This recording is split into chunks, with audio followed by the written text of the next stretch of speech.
Hey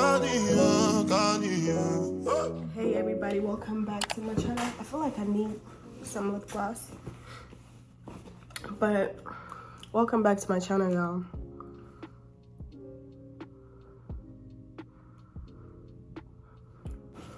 I'm filming on my phone. I don't know if you guys can tell the difference, but this video is not planned at all. I did not plan to make this video. I'm just waiting for a friend, and I just have so much time on my hands today, so I was like, why not just, you know, make a video? Because it's been a while and I keep promising myself that I really want to be consistent with YouTube, but then I keep procrastinating making videos, and it's not entirely my fault. It's just there's so much to tell you guys. I have a lot of update that is purposely for this video, so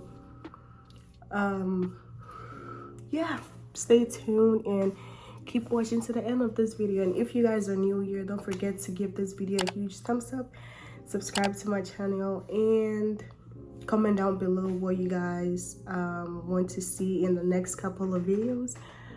But without further ado, let's just get straight into this video. If y'all were wondering where I've been, obviously by the title, I've been on deployment for the past 7 months. I've been out of the US for the past 7 months, and this video is to explain like what exactly went on during those 7 months, where exactly I was, how deployment was like, what advice can I give for people that are about to go on their deployment, for a Navy deployment for a first time, like what to bring, you know, literally everything about deployment. I did not let you guys know beforehand because obviously if you're going on a deployment, you should not be putting out the dates out there, because that is very dangerous. There are a lot of bad people out there, and you don't want to be putting out information, you know, top secret information like that out there. So now that deployment is over,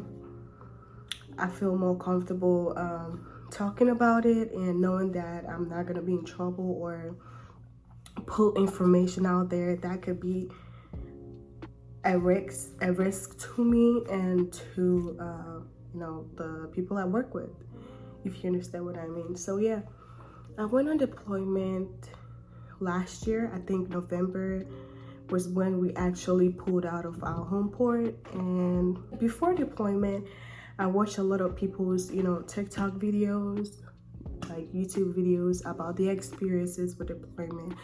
Obviously, everybody's personal experience is different, but most of the time there are a lot of things in common because it's the Navy. Literally, it's like there's like sailors that have a lot of things in common. So I'm not saying that my personal experience may be your personal experience, but I'm just saying that there could be things in common that if you haven't been on deployment for, you should be looking forward to. So as I said earlier, this video was not planned, so I don't have anything written down. I'm gonna try my best to remember as much as I can for you guys. So without further ado, let's just keep on going. Yeah, so I went on deployment November of last year, and we visited Asia. I'm not really sure where exactly we visited. I didn't really pay attention to the details of the, you know, the technical words, if you know what I mean. Like, I was just on deployment. Like, I was just trying to get it over with, so I was not really paying attention to detail, like what fleet, like what Pacific Ocean, or what, you know what I mean, like where exactly we were on the ocean. I did not care. I was like, I'm just trying to get this 7 months done and then go back to home port. So yeah, but we visited Singapore. That was our first visit. I posted a vlog. I was supposed to post a second part to that vlog, y'all, but I lost some of the footage and I just felt so unmotivated to edit the rest of it. So I don't know if I'm gonna post it, but I still have the rest of the footage in my phone, sorry, on my iPad, and I'm gonna try to put it together. If it does make sense, if it's like, I don't know if you understand, if it makes sense as a vlog, then I may post it even though it's been like 6 months. But yeah, We visited Singapore, we visited Guam, we visited South Korea, we visited Thailand, we visited Japan, and Hawaii. So those were the 6 main places we visited. And I don't know if I'm missing one. I think that was it. San Diego was the last one, but San Diego and Hawaii are US states, so that's not really like a big deal like the other 5 countries. But it was a good experience. If I want to rate the countries that I went to, putting together like everything, my personal experience, the place, everything, I'm gonna give Hawaii number 1.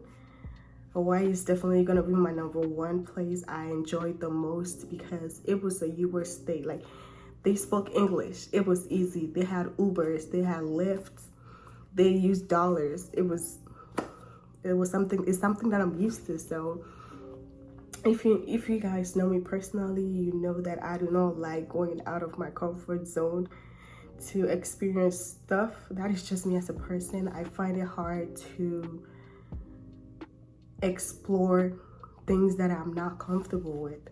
So like being in other countries where they did not speak English was very terrifying. It was scary for me. I had a really hard time coping, adjusting. The currency was different, the food, the weather. It was just, I don't know, it was a lot for me. So yeah, Hawaii is my number 1. My number 2 on the list, surprisingly, will be Japan. Now in Japan, the reason why I say Japan is because we ended up visiting Fukuoka. I don't know if I said it right, but if I said it wrong, forgive me.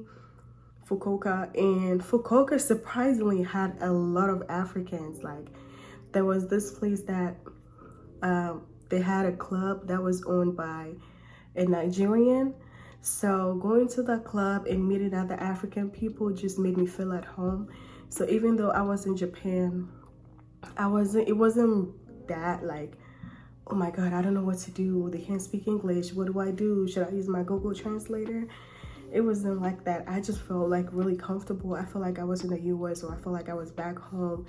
I was just like chill. Like, it was just good vibes. So Japan was definitely number 2. Number 3 would be Thailand. Now, the reason I give Thailand number 3 is because Thailand was more like, it was more local. Like, I don't know how to explain it, but hold on, let me try to get my words right.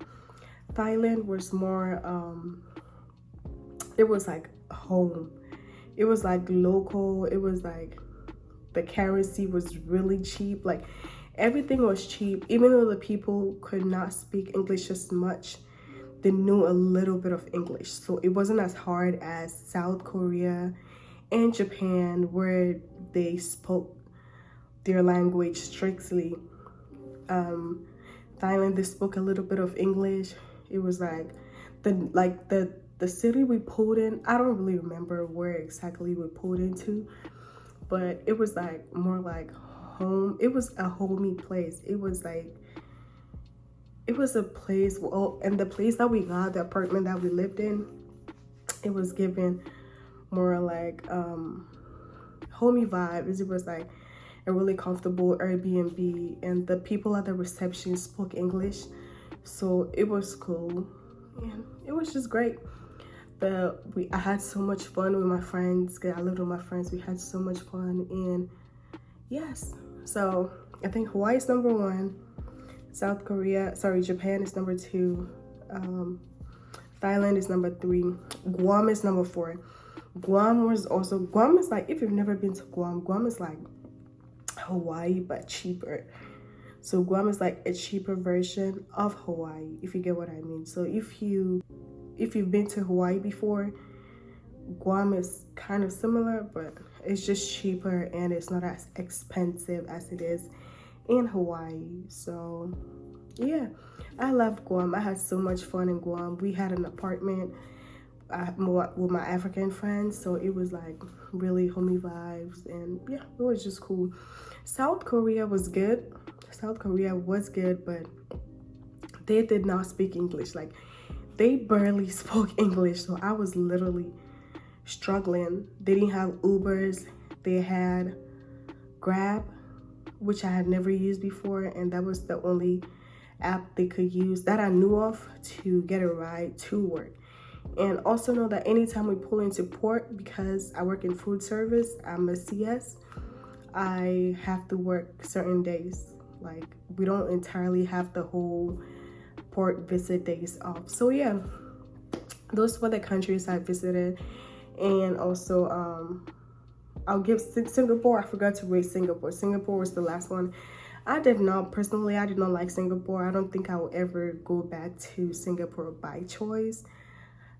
It was just not what it was. I don't want to say the people were not welcoming, but it was just, I just didn't enjoy it. I'm gonna just put it out there in those words just to be safe. So nobody comes for me. Don't come for me. It's my personal opinion. I did not like Singapore. It is what it is, like, period. Let's move into the next discussion. So mentally, how was deployment for me? So now deployment wasn't that bad in the sense that we had some sort of internet connection. We had Wi-Fi, so we were able to talk to family, we were able to text friends. The Wi-Fi wasn't as good, but it was so much better than nothing. So I was able to talk to my mom. I was able to talk to my mom every now and then, and talk to my brother, talk to my family overall, and some of my loved ones that mean the most to me, that kept, you know, pushing me that, hey, like, you got this, Zarina, you got this, keep pushing, don't give up. Like, those little words of encouragement kept me pushing. And I had care packages.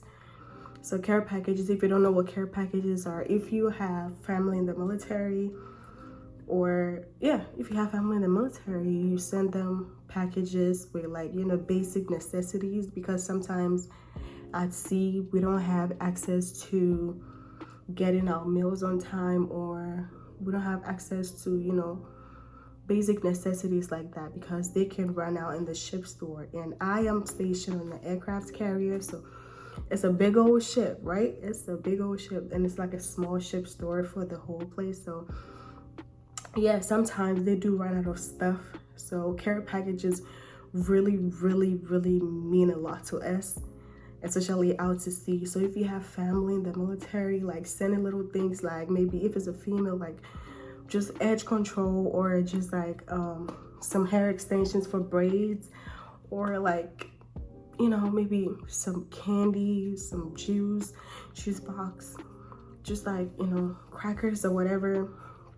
Those mean a lot to us. Like, literally anytime I get a care package, I'll be so excited. Like, it feels like Christmas. That's literally what it feels like on deployment. If you get, like, something from outside the world, if you understand what I'm saying, like something from land, and at sea, it just feels really good. It feels so good. So yeah, all those little things help me out mentally. And I try to journal. I'm not a type of person, I really convinced myself so much that, you know, I want to journal in the future, but I realized that it was not for me. Like, writing out, maybe I'm just not into it yet, but it's just not been for me. So yeah, but talking to family most of all, and praying, if you're religious, praying, all those little things help. Talking to friends, making friends. Now, one thing about making friends in the military and out to sea is really complicated, okay? I tried it so many times, it never worked. But making friends can be complicated, because having friends that know your personal problems and also work with you, if that clashes, it is a big deal. Like, it has get really bad. So if you have friends that you hang out with, you work with, you sleep in the same cube with, when you have, like, some personal problems with each other, it affects your work. Because you literally have to see that person at work, you have to shower with that person, you have to be in the same cubicle with that person. All those little things get really tricky. So if you're gonna make friends in the military, or if you plan on making friends at all, or just, like, you know, having friends around, talking to friends, just be careful, set a boundary, and don't overshare sometimes, because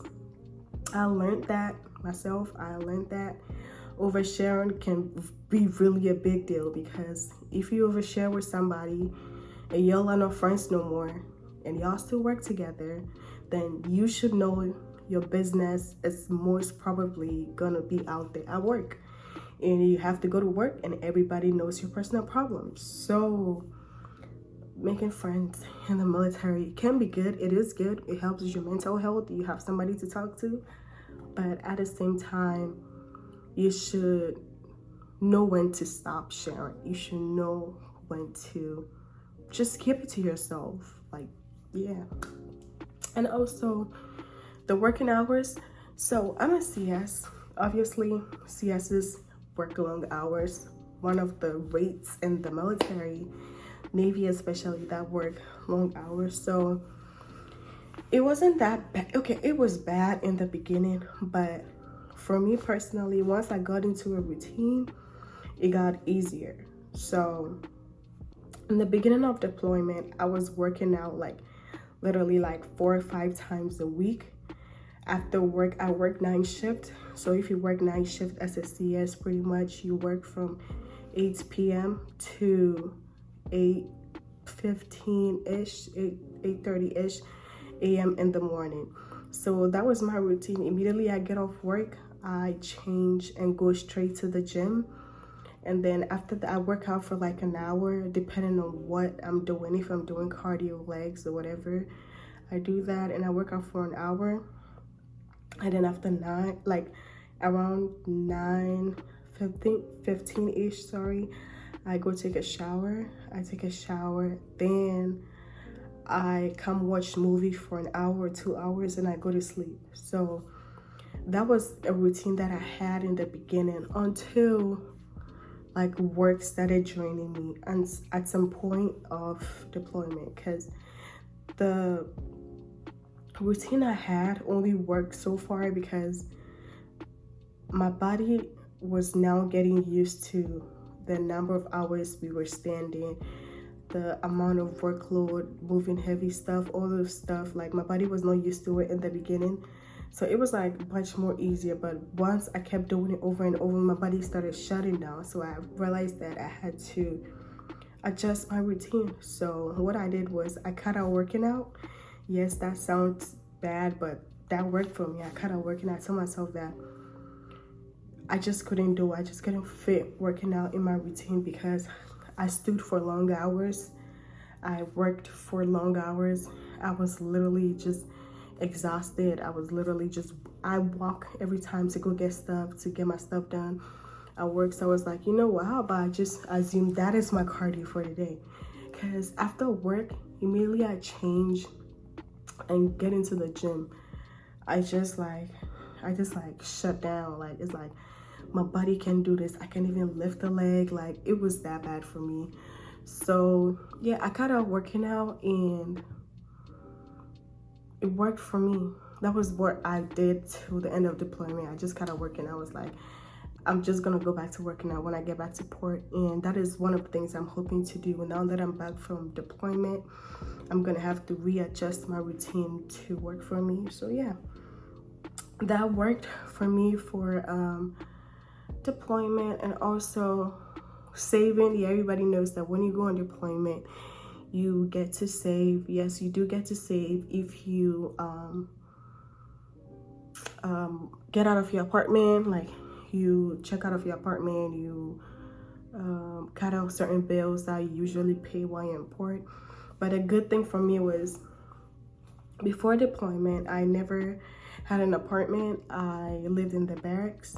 So I moved out of the barracks and I never had a car, so I was not paying any car bills. The only bill I was paying was my phone bill, and I kind of suspended it till we put into port, and I realized that, oh, I needed my funds, I needed my service, so I had to unsuspend my phone bill. So yeah, that was the only bill I was paying.